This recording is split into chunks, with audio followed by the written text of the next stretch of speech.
স্বাগত ডিবিসি সংবাদে আপনাদের সাথে আছি রেদওয়ান আহমেদ। এবার জানাবো খবরের বিস্তারিত। শহীদ বুদ্ধিজীবী দিবসে গভীর শ্রদ্ধা ভরে জাতির শ্রেষ্ঠ সন্তানদের স্মরণ করছে জাতি। ভোরে রাজধানীর মিরপুরে শহীদ বুদ্ধিজীবী স্মৃতিসৌধে শ্রেষ্ঠ মেধাবীদের প্রতি শ্রদ্ধা নিবেদন করেছেন রাষ্ট্রপতি মোহাম্মদ শাহাবুদ্দিন ও প্রধান উপদেষ্টা ডক্টর মোহাম্মদ ইউনূস। সকাল 7টার দিকে প্রথমে রাষ্ট্রপতি ও পরে 7:15 প্রধান উপদেষ্টা এই শ্রদ্ধা নিবেদন করেন। সেখানে তারা কিছুক্ষণ নীরবে দাঁড়িয়ে থাকেন। সকাল 7:05 রাষ্ট্রপতি মোহাম্মদ শাহাবুদ্দিন মিরপুর শহীদ বুদ্ধিজীবী স্মৃতিসৌধে পুষ্পস্তবক অর্পণ করেন। এ সময় তিনি জাতির শ্রেষ্ঠ সন্তানদের স্মৃতির প্রতি গভীর শ্রদ্ধার অংশ হিসেবে সেখানে কিছুক্ষণ নীরবে দাঁড়িয়ে থাকেন। বিয়োগলে করুণ সুরে শহীদদের প্রতি শ্রদ্ধা জানিয়ে গার্ড অব অনার প্রদান করে 3 বাহিনীর একটি চৌকস দল। শহীদ স্মৃতিসৌধে শ্রদ্ধা নিবেদনের পর উপস্থিত যুদ্ধাহত মুক্তিযোদ্ধা ও শহীদ পরিবারের সদস্যদের সঙ্গে কৌশল বিনিময় করেন রাষ্ট্রপতি মোহাম্মদ শাহাবুদ্দিন। সদস্যবৃন্দ এবং অতিথিদের সঙ্গে রাষ্ট্রপতির পর স্মৃতিসৌধে পুষ্পস্তবক অর্পণ করেন প্রধান উপদেষ্টা ডক্টর মোহাম্মদ ইউনূস। এ সময় তিনি বীর শহীদের স্মৃতির প্রতি গভীর শ্রদ্ধা জানিয়ে কিছুক্ষণ নীরবে দাঁড়িয়ে থাকেন। এ সময় বিউগলে বাজানো হয় করুণ সুর। প্রধান উপদেষ্টার পর অন্যান্য উপদেষ্টাগণও বীর শহীদের স্মৃতির প্রতি গভীর শ্রদ্ধা নিবেদন করেন। পরে সাধারণ মানুষের শ্রদ্ধা নিবেদনের জন্য উন্মুক্ত করে দেওয়া হয় মিরপুরের বুদ্ধিজীবী স্মৃতিসৌধ। সবাই ব্যতিব্যস্ত। Bijan Kumar Das, DBC news, Dhaka. মিরপুরে বুদ্ধিজীবী স্মৃতিসৌধে বীর শহীদদের স্মৃতির প্রতি শ্রদ্ধা জানাচ্ছেন বিভিন্ন রাজনৈতিক দলের সদস্যরা এবং সাধারণ মানুষ। সেখান থেকে বিস্তারিত জানাতে যুক্ত হচ্ছেন আমাদের সহকর্মীরা। প্রথমেই যুক্ত হচ্ছেন সহকর্মী আরিফুল ইসলাম। আরিফ, একটু এই মুহূর্তে কি অবস্থা, সেখানে সাধারণ মানুষ শ্রদ্ধা জানাচ্ছে, তাদের কথা যদি আপনি জানান আমাদের। জি নিশ্চয়ই রেদওয়ান, আমি সকাল থেকে এই মিরপুর শহীদ বুদ্ধিজীবী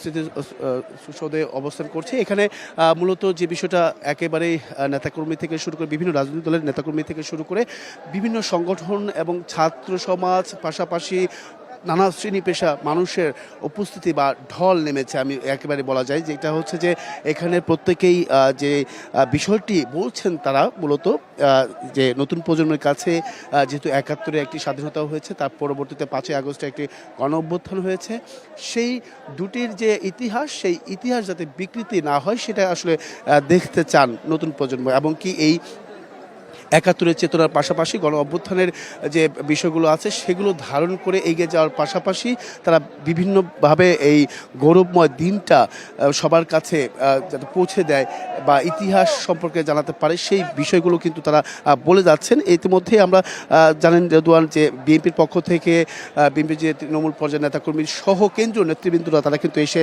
এই আজকে যে সূর্য সন্তানদের যে শ্রদ্ধা, সেই শ্রদ্ধা জানাতে এসেছেন প্রত্যেকেই যার যার অবস্থান থেকে। এছাড়াও বিএনপির সিনিয়র যুগ্ম মহাসচিব রুহুল কবির রিজভী, বিএনপির যিনি মহাসচিব আছেন তিনি এসেছিলেন, মির্জা ফখরুল ইসলাম আলমগীর সহ আরও যে কেন্দ্রীয় নেতৃবৃন্দ আছেন তারা প্রত্যেকে এসেছেন। এখানে আমি যদি দু একজনের সাথে যদি একটু কথা বলতে চাই, এখানে বাসদ এসেছেন, এখানে আরও যারা আছেন একটু কথা বলতে চাই। আপনি একটু জানতে চাই আপু যে আজকের এই দিনটা আপনারা কিভাবে নতুন প্রজন্মের কাছে তুলে ধরবেন? আসলে আমাদেরকে তো বহু বছর পিছনে ফেলে দেওয়া হয়েছিল এই 14ই ডিসেম্বরের মাধ্যমে, এবং খুব সম্প্রতি আমাদের জুলাই আগস্টে আমাদের যে হত্যাকাণ্ডটা হলো, আমাদের আসলে প্রত্যেকটি হত্যার বিচার নিশ্চিত করতে হবে। এটি হচ্ছে আমাদের একটা আর আমাদের ইতিহাসগুলো একই সুতোয় গাঁথা, এবং এটা ইতিহাসগুলো এটাই হচ্ছে আমাদেরকে বোঝায় যে আমরা এখনো বিপদ মুক্ত হতে পারিনি। তো ভবিষ্যৎ প্রজন্মকে যাতে একটা নিরাপদ ভবিষ্যৎ দিতে পারি, সেটি আমাদের আকাঙ্ক্ষা হবে। ধন্যবাদ। রেদওয়ান শুনছিলেন যে জাতীয় নাগরিক কমিটির পক্ষ থেকে এই যারা আছেন তারা কিন্তু শ্রদ্ধা জানাতে এসে নতুন প্রজন্মের কাছে কি তথ্যটা তুলে ধরবেন বা আসলে সত্যিকারের ইতিহাস যাতে বিকৃতি না হয় সেই বিষয়টা নিশ্চিত করতে কিন্তু তারা এই আজকের এই দিনটা তারা স্মরণ করছেন। তো এই ছিল এখান থেকে সব শেষ। রেদওয়ান। নিশ্চয়ই আরিফ, আপনি থাকুন আমাদের সাথে। আরেক সহকর্মী নূপুর মাহমুদ আমাদের সঙ্গে যুক্ত হচ্ছেন। নূপুর মাহমুদ, যারা সাধারণ মানুষ, বিভিন্ন শ্রেণী পেশার মানুষ শ্রদ্ধা জানাতে এসেছেন, তাদের কথা জানতে চাই, আপনার মাধ্যমে জানাতে পারবেন? ধন্যবাদ আপনাকে। আপনি দেখতে পাচ্ছেন আমি এখন দাঁড়িয়ে আছি মিরপুর শহীদ বুদ্ধিজীবী স্মৃতিসৌধের সামনে। আপনি দেখতে পাচ্ছেন আমার পিছনে কিন্তু ঢল নেমেছে শ্রদ্ধা নিবেদনের। আমরা এই মুহূর্তে দাঁড়িয়ে আছি মিরপুর শহীদ বুদ্ধিজীবী স্মৃতিসৌধের সামনে। এখানে বিভিন্ন শ্রেণী পেশার মানুষকে আমরা দেখতে পাচ্ছি যারা শ্রদ্ধা নিবেদন করতে আসছেন শ্রেষ্ঠ সন্তানদের। আমরা এই মুহূর্তে যারাকে দেখতে পাচ্ছি তারা অনেকেই আসছেন এবং ফুল দিচ্ছেন, আবার চলেও যাচ্ছেন। সেই সাথে আমরা কিছু মানুষ দেখতে পাচ্ছি যারা ফুল দিতে এসেছেন, তাদের সাথে আমরা কথা বলবো এবং জানতে চাইবো তাদের প্রত্যাশা কি। আসলে আপনাদের প্রত্যাশা কি?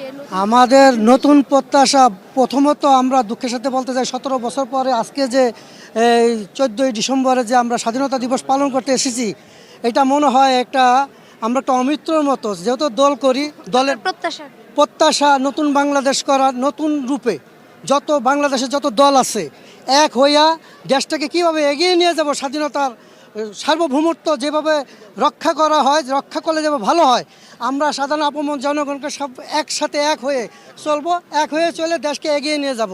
ধন্যবাদ আপনাকে। যেমনটি শুনছিলেন, আমরা কিন্তু ভোরের আলো ফোটার পর থেকেই দেখতে পাচ্ছি যে রাজনীতিবিদ, শহীদ মিনারের শহীদের পরিবার এবং সদস্য, বিভিন্ন সর্বস্তরের মানুষের ঢল নেমেছে শহীদ মিনারে। আমরা এখনও দেখতে পাচ্ছি বেলা বাড়ার সাথে সাথে কিন্তু আরও তার পরিমাণ বাড়তে আছে।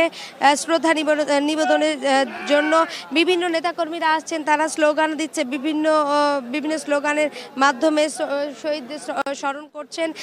তো এই ছিল আমার কাছে এখন পর্যন্ত মিরপুর শহীদ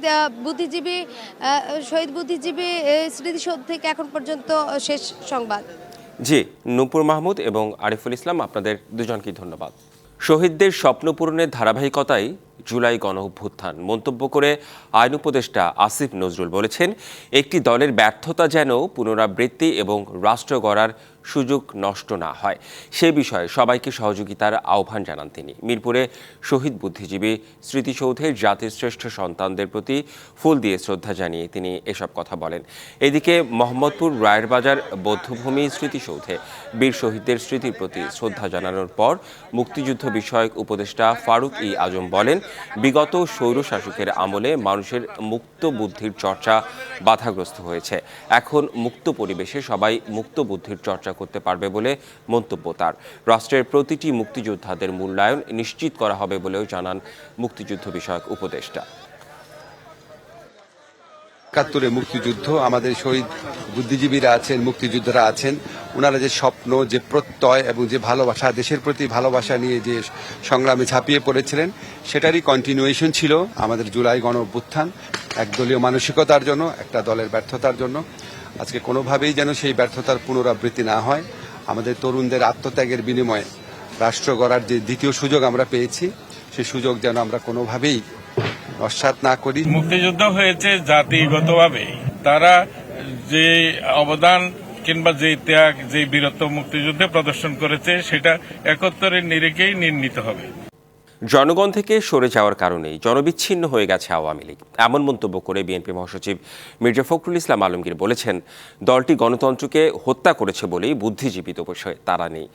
মিরপুরে শহীদ বুদ্ধিজীবী স্মৃতিসৌধে শ্রেষ্ঠ সন্তানদের প্রতি ফুল দিয়ে শ্রদ্ধা জানিয়ে তিনি এসব কথা বলেন।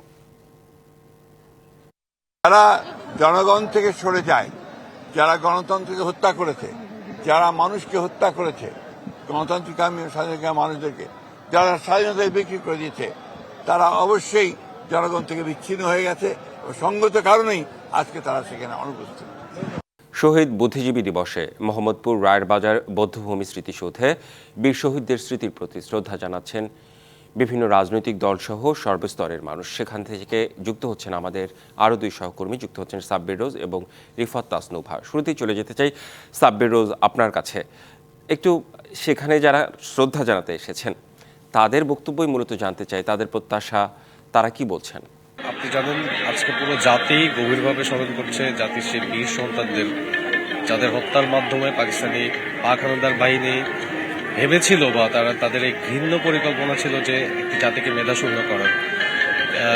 সেই দিবস আজকে, সেই শোকের দিন আজকে। তো সকাল থেকেই বিভিন্ন রাজনৈতিক দল এবং বিভিন্ন সংগঠন ফুল দিতে আসেন। আমরা তাদের সাথে কথা বলেছি।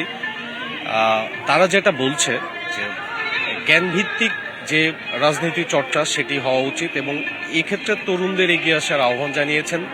পাশাপাশি বলেছেন গত স্বৈরাচার সরকারের আমলে অর্থাৎ আওয়ামী লীগের সময়ে যে রাষ্ট্রীয় মর্যাদা, যে বুদ্ধিজীবীদের যে রাষ্ট্রীয় মর্যাদা সেটি দেওয়া হয়নি এমনটি অভিযোগ করেছেন এবং তার পাশাপাশি এটা বলেছেন যে আওয়ামী লীগ পরবর্তী মুক্তিযুদ্ধের যে মাস কাউন্ট বা সময় এই মুক্তিযুদ্ধ একটি দলের কাছে কুক্ষিগত ছিল, সেটা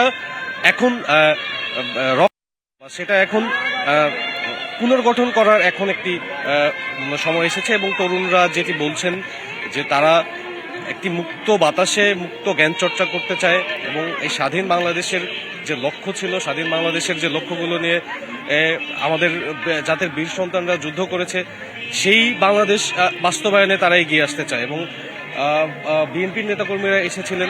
তারা যেটি বলেছেন যে এই এত বছর পরে যে জাতির এই বীর সন্তানদের শ্রদ্ধা জানাতে পেরে তারা আবেগঘন একটি মুহূর্তের জন্ম দেয় এবং তারা বেশ আবেগপ্রবণ হয়ে বলেছে যে এতদিন পরে শহীদ বুদ্ধিজীবীদের শ্রদ্ধা জানাতে পেরে তারা খুবই আনন্দিত এবং শ্রদ্ধা ভরে তাদের স্মরণ করেন। এবং আপনি জানেন কিছুক্ষণের মধ্যে, আপনাকে জানিয়ে রাখি, কিছুক্ষণের মধ্যে আমাদের বিএনপি মহাসচিব মির্জা ফখরুল ইসলাম আলমগীর আসছেন এবং তার বক্তব্য বা শুনলে তার পরবর্তীতে আমি আপনাকে পরবর্তী অবস্থা জানাতে পারবো। এখন বিভিন্ন ছোট ডান বাম এবং বিভিন্ন সংগঠন তারা ফুল দিয়ে শ্রদ্ধা নিবেদন করছে। এই ছিল আমার কাছে আপাতত সর্বশেষ। সাব্বির রোজ, আপনাকে ধন্যবাদ। রায়েরবাজার বৌদ্ধভূমি থেকে আমাদের আরেক সহকর্মী রিফাত তাসনুভা এই মুহূর্তে আমাদের সঙ্গে যুক্ত হবেন। রিফাত তাসনুভা, তরুণ প্রজন্মের অনেককেই দেখছি সেখানে এসেছে, বিশেষ করে 24-এর গণ অভ্যুত্থানে যারা সক্রিয় ভূমিকা পালন করেছে তাদের কথা জানতে চাই। তরুণ প্রজন্ম আসলে কি বলছে, তারা কেমন বাংলাদেশ দেখতে চায়? রেদওয়ান, আপনি জানেন ভোরের আলো ফোটার পর থেকে এখানে বিভিন্ন ধর্মবর্ণ নির্বিশেষে সব শ্রেণী পেশার মানুষই এসেছেন কম বেশি ফুল দিয়ে জাতির শ্রেষ্ঠ সন্তানদের শ্রদ্ধা জানানোর উদ্দেশ্যে এবং বেলা বাড়ার সাথে সাথে অর্থাৎ আলো ফোটার পর এবং এখন দেখছেন একেবারেই তীব্র রোদ, এই রোদ উপেক্ষা করেও কিন্তু মানুষ এসেছেন, তারা জাতির শ্রেষ্ঠ সন্তানদের ফুল দিয়ে শ্রদ্ধা জানাচ্ছেন এবং একই সাথে তারা তাদের নানান প্রত্যাশা ব্যক্ত করছেন। এসেছেন বিভিন্ন স্কুল, কলেজ, বিশ্ববিদ্যালয়ের এবং আমরা দেখেছি ঢাকা বিশ্ববিদ্যালয়ের শিক্ষার্থীরাও এসেছেন এবং তারা এসে এখানে ফুল দিয়ে গেছেন। তারা একটি কথাই বারবারই বলছেন যে জুলাই অভ্যুত্থানের মাধ্যমে নতুন করে বাংলাদেশ গড়ার যে প্রত্যয় সেটি কিছুটা হলেও উন্মোচিত হলো এবং আবারও যেন নতুন করে স্বপ্ন দেখতে শুরু করলো বাংলার মানুষ। এই স্বপ্ন যেন বাস্তবায়ন হয়, অর্থাৎ একই সাথে তারা বলছেন শহীদদের যে স্বপ্ন নিয়ে তারা এগিয়েছিলেন সেই শহীদদের স্বপ্ন যেন বাস্তবায়ন হয়, সেই দিকেই তারা এগোনোর জন্য চেষ্টা করবেন। এই মুহূর্তে আমি একজন মুক্তিযোদ্ধা পরিবারের সদস্যকে পেয়েছি। আপনি একটু বলবেন যে এখন কেমন বাংলাদেশ গড়েছে, কেমন বাংলাদেশ দেখতে চান, কেমন বাংলাদেশ দেখতে চান আপনি? আজকে তো হলো শহীদ বুদ্ধিজীবী দিবস। এই 1971 সালে স্বাধীনতা সংগ্রামের উষালগ্নে এই দিনে হাজার হাজার বুদ্ধিজীবীকে হত্যা করা হয়েছিল। সেটা যে হত্যা করা হয়েছিল এটা পাকিস্তানি বাহিনীর একটা নীল নকশা ছিল। আমরা জেনেছি এবং একই সাথে আমরা কিন্তু এখানে দেখেছি বিভিন্ন দলের এবং বিভিন্ন সংগঠনের নেতাকর্মীরাও এসেছেন শ্রদ্ধা জানানোর জন্য। তো হয়তো আরো কিছু আসবেন এবং আইন শৃঙ্খলা বাহিনীর কথা না বললেই নাই, তারাও কিন্তু তৎপর রয়েছেন। তো এই কিন্তু ছিল রায়ের বাজার থেকে আমার কাছে থাকা সবশেষ খবরাখবর। জি, রিফাত তাসনুভা এবং সাব্বির রোজ, আপনাদের দুজনকেই ধন্যবাদ। সারা দেশে শহীদ বুদ্ধিজীবী দিবসে শ্রদ্ধাভরে স্মরণ করা হচ্ছে জাতির শ্রেষ্ঠ সন্তানদের। দিবসটি উপলক্ষে সকাল 9টা থেকে সিলেট নগরের শহীদ বুদ্ধিজীবী স্মৃতিস্তম্ভে শ্রদ্ধা জানানো হয়। শুরুতেই শ্রদ্ধাঞ্জলি দেন বীর মুক্তিযোদ্ধারা।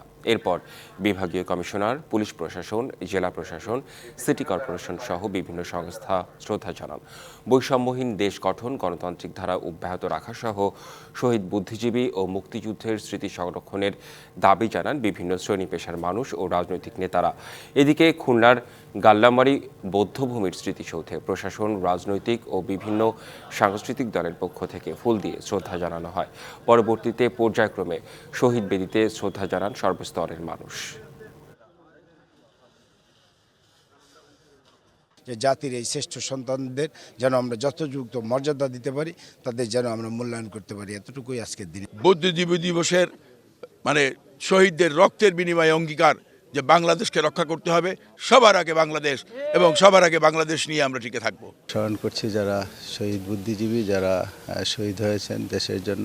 এই শহীদ বুদ্ধিজীবী দিবসে আমরা প্রতিজ্ঞা করছি খুলনাবাসী, খুলনা জেলার খুলনা বিভাগের সমস্ত লোকজনদেরকে নিয়ে দলমত নির্বিশেষে সবাইকে নিয়ে কাজ করব। এই শহীদ বুদ্ধিজীবী দিবসে এটি আমাদের অঙ্গীকার। স্বপ্ন এবং আকাঙ্ক্ষা পূরণের জন্য তারা এদেশে আন্দোলন করেছে, সংগ্রাম করেছে, রক্ত দিয়েছে। বাস্তবতাকে সামনে রেখে আমরা চিহ্নিত অসম্পূর্ণ আকাঙ্ক্ষা পূরণের জন্য একটি রোডম্যাপ প্রণয়ন করব। আমাদের চিন্তা শক্তি যদি দেশপ্রেমে নিবদ্ধ থাকে, আমাদের মধ্যে যদি মানবিক মূল্যবোধ থাকে, তাহলে ইনশাল্লাহ আমরা আমাদের এই গণমানুষের যে অসম্পূর্ণ আকাঙ্ক্ষা সেটি পূরণ করতে সক্ষম হবে। প্রেম ও দ্রোহের কবি হেলাল হাফিজের প্রথম জানাজা অনুষ্ঠিত হবে বাংলা একাডেমিতে বেলা 11টায়। পরে বাদ জোহর মরদেহ শ্রদ্ধা জানানোর জন্য রাখা হবে জাতীয় প্রেস ক্লাবে। সবশেষে তাকে দাফন করার কথা রয়েছে রাজধানীর মিরপুরে বুদ্ধিজীবী কবরস্থানে। শুক্রবার বিকেলে রাজধানীর শাহবাগে একটি হোস্টেলে পা পিছলে পড়ে যান তিনি। পরে বঙ্গবন্ধু মেডিকেল বিশ্ববিদ্যালয় হাসপাতালে নেওয়া হলে চিকিৎসকরা তাকে মৃত ঘোষণা করেন। মৃত্যুকালে হেলাল হাফিজের বয়স হয়েছিল ৭৬ বছর। এখন তার মরদেহ রাখা হয়েছে বঙ্গবন্ধু শেখ মুজিব মেডিকেল বিশ্ববিদ্যালয় হাসপাতালে। যে জলে আগুন জ্বলে এখন যৌবন যার, যুদ্ধে যাবার তার শ্রেষ্ঠ সময়, এমন অনেক জনপ্রিয় কবিতা লিখে গেছেন হেলাল হাফিজ। হেমন্তের শেষ মুহূর্তে রাজধানীসহ সারা দেশে বেড়েছে শীতের প্রকোপ। কনকনে ঠান্ডা আর হাড় কাঁপানো শীতে জবুথবু জনজীবন। আজ দেশের সর্বনিম্ন তাপমাত্রা রেকর্ড করা হয়েছে চুয়াডাঙ্গায় ৮.৭ ডিগ্রি সেলসিয়াস। দেশের দক্ষিণ পশ্চিমের জেলা চুয়াডাঙ্গার উপর দিয়ে বয়ে যাচ্ছে মৃদু শৈত্যপ্রবাহ। জেলায় সর্বনিম্ন তাপমাত্রা রেকর্ড করা হয়েছে ৮.৭ ডিগ্রি সেলসিয়াস। গতকাল থেকে এই জেলায় শুরু হয়েছে মৃদু শৈত্যপ্রবাহ। এর সাথে রয়েছে ঘন কুয়াশা ও কনকনে ঠান্ডা বাতাসের দাপট। সন্ধ্যার পর থেকে সকাল অবধি এর তীব্রতা বাড়ছে। দিনের কিছু সময় সূর্য উঠলেও উত্তাপ মিলছে না। এই অবস্থায় নিম্ন আয়ের মানুষের দুর্ভোগ কয়েক গুণ বেড়েছে। এদিকে কুয়াশায় মাঠে ধানের বীজতলা নষ্টের সম্ভাবনা দেখা দিয়েছে। উত্তরের জেলা পঞ্চগড়ের উপর দিয়ে বয়ে যাচ্ছে মৃদু শৈত্যপ্রবাহ। ঘন কুয়াশা আর হিমেল বাতাসে কাহিল জেলার মানুষজন। জেলায় আজ সর্বনিম্ন তাপমাত্রা রেকর্ড হয়েছে ৯.৪ ডিগ্রি সেলসিয়াস। ঠাকুরগাঁওয়ে তাপমাত্রা ক্রমাগত নিচের দিকে নামতে শুরু করেছে, যা শীতের তীব্রতা আরও বাড়িয়ে দিচ্ছে। অনেকেই আগুন জ্বালিয়ে শীত নিবারণের চেষ্টা করছেন। ঘরোয়া ফুটবল মৌসুমের প্রথম ঢাকা ডার্বি আজ। প্রিমিয়ার লিগের ম্যাচে মুখোমুখি হবে দুই চির প্রতিদ্বন্দ্বী আবাহনী আর মোহামেডান। সাম্প্রতিক সময়ে দুই দলের সেই প্রতিদ্বন্দ্বিতা না থাকলেও এই ম্যাচ ঘিরে উত্তেজনার হাওয়া লেগেছে কুমিল্লায়। শহীদ ধীরেন্দ্রনাথ দত্ত স্টেডিয়ামে ম্যাচ শুরু দুপুর ২:৩০টায়। অপর ম্যাচে বিকাল ৫:৩০টায় ঢাকায় মুখোমুখি হবে রহমতগঞ্জ ও বসুন্ধরা কিংস।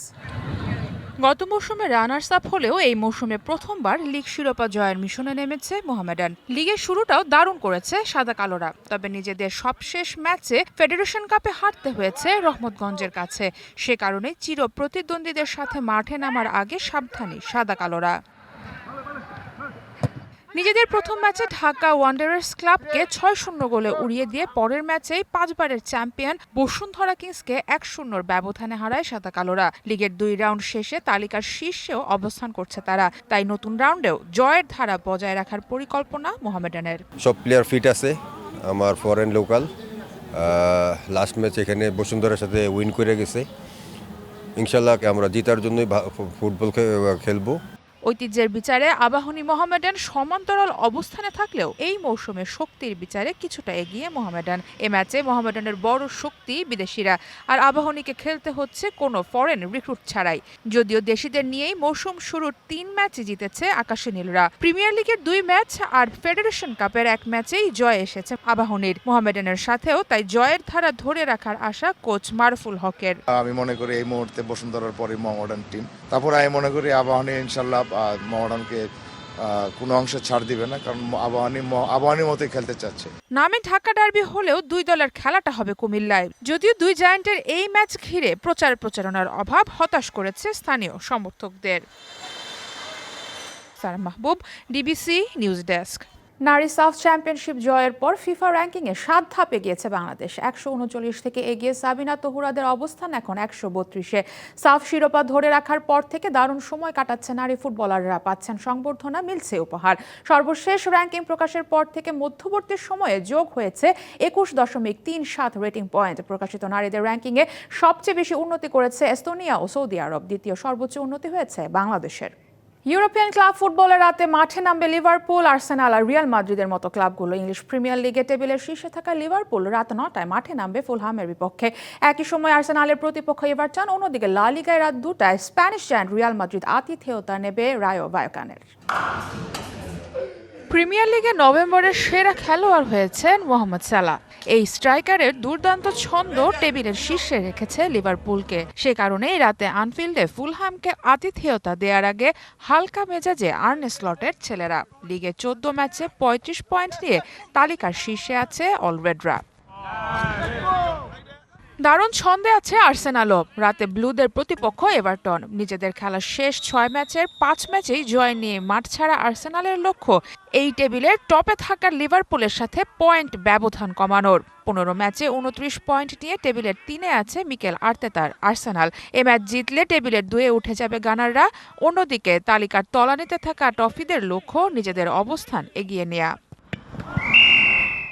লা লিগায় টেবিলের শীর্ষে ওঠার সুযোগ আজ রিয়াল মাদ্রিদের সামনে। রায়ো ভায়াকানোর মাঠে রাতে খেলবে আনচেলত্তির ব্রিগেড। মাঝে কয়েকটা ম্যাচে ছন্দহীন থাকলেও নিজেদের শেষ ম্যাচে ছন্দে ফেরে রিয়াল। এক ম্যাচেই গোল করেন রিয়ালের 3 তারকা striker Vinicius junior, Kylian Mbappe আর জুড বেলিংহাম। কিন্তু এরপরই দুঃসংবাদ এসেছে রিয়াল শিবিরে। আবারও ইনজুরিতে পড়েছেন এমবাপ্পে। উরুর পেশির চোটে প্রায় 10 দিনের জন্য মাঠের বাইরে থাকতে হবে এই ফ্রেঞ্চ স্ট্রাইকারকে। 16 ম্যাচে 36 পয়েন্ট নিয়ে তালিকার 2-এ আছে ডিফেন্ডিং চ্যাম্পিয়নরা। এক ম্যাচ বেশি খেলে শীর্ষে থাকা বার্সার পয়েন্ট 38। সারা মাহবুব, ডিবিসি নিউজ ডেস্ক।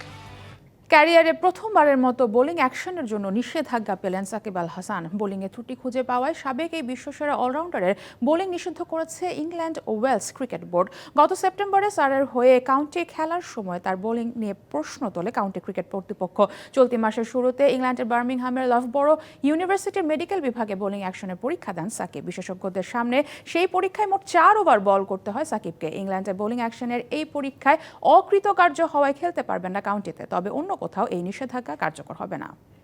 সিলেটে এনসিএল টি20 টুর্নামেন্টে চলছে তৃতীয় দিনের খেলা। আজও আছে 4টা ম্যাচ। সিলেট ইন্টারন্যাশনাল স্টেডিয়ামে এই মুহূর্তে চট্টগ্রামের বিপক্ষে ব্যাট করছে ঢাকা। সবগুলো ম্যাচ কভার করতে সিলেটে আছেন সহকর্মী শাহান পাপন।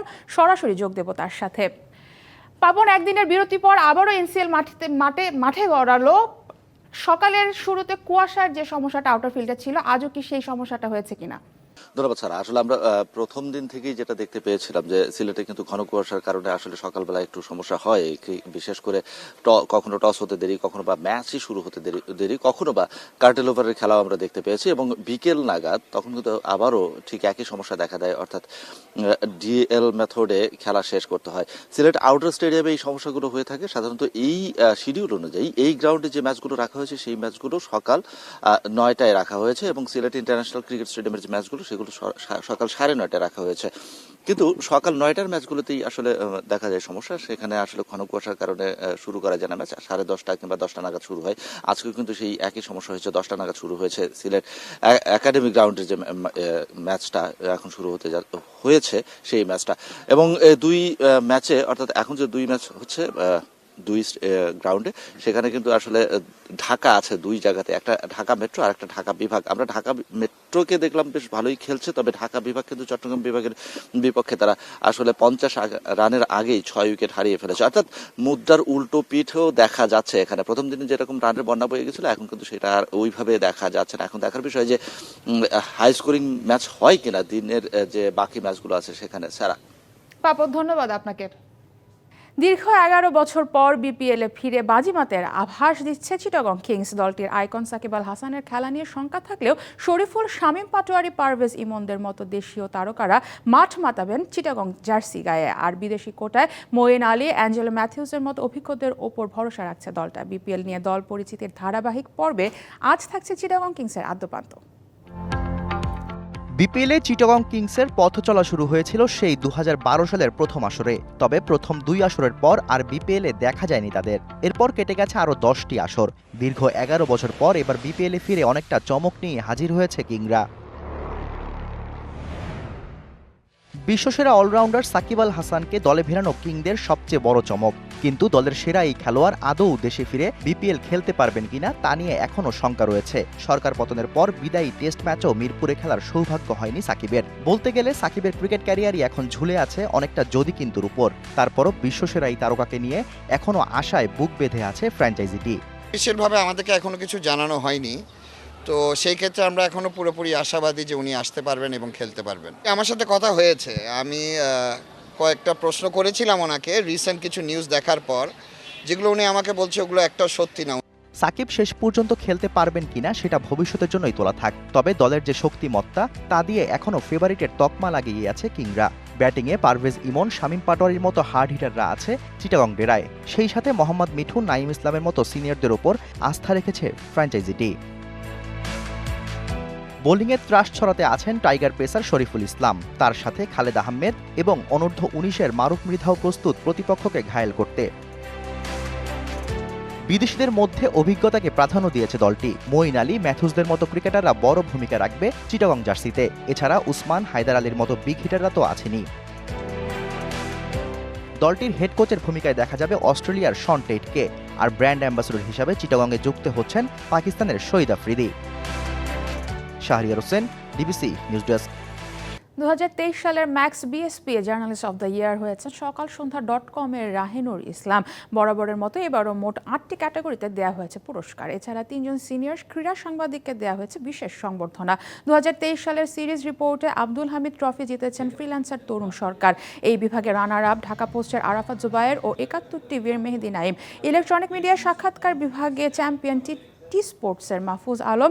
এই বিভাগে রানার আপ মাছরাঙ্গা টিভির সাকির রুবেন ও চ্যানেল 24-এর মোহাম্মদ ইকরাম হোসাইন। ফিচার ও ডকুমেন্টারি বিভাগে প্রিন্ট ও অনলাইনে সেরা হয়েছে সমকালের ক্রীড়া সম্পাদক সঞ্জয় সাহাপিয়ার। এই বিভাগে রানার আপ হয়েছেন প্রথম আলোর মাসুদ আলম ও সকাল সন্ধ্যার রাহিনুর ইসলাম। ফিচার ডকুমেন্টারিতে ইলেকট্রনিক মিডিয়া বিভাগে চ্যাম্পিয়ন টি স্পোর্টসের Rifat Emil. Runner up channel 24-এর সাদমান সাকিব ও আরিফুল ইসলাম। আবারও অভিশংসন ভোটের মুখে পড়েছেন দক্ষিণ কোরিয়ার প্রেসিডেন্ট ইউন সুক ইয়োল। স্থানীয় সময় শনিবার প্রেসিডেন্টের অভিশংসনের জন্য দ্বিতীয়বারের মতো ভোট দেবেন দেশটির আইন প্রণেতারা। শুক্রবার পার্লামেন্টে আনুষ্ঠানিকভাবে দ্বিতীয় অভিশংসনের প্রস্তাব পেশ করেছে দেশটির ন্যাশনাল অ্যাসেম্বলি। চলতি মাসের শুরুতে হঠাৎই সামরিক আইন জারির চেষ্টা করলে ইউন সুক ইয়োলকে অভিশংসন করতে ভোট গ্রহণের আয়োজন করে আইন প্রণেতারা।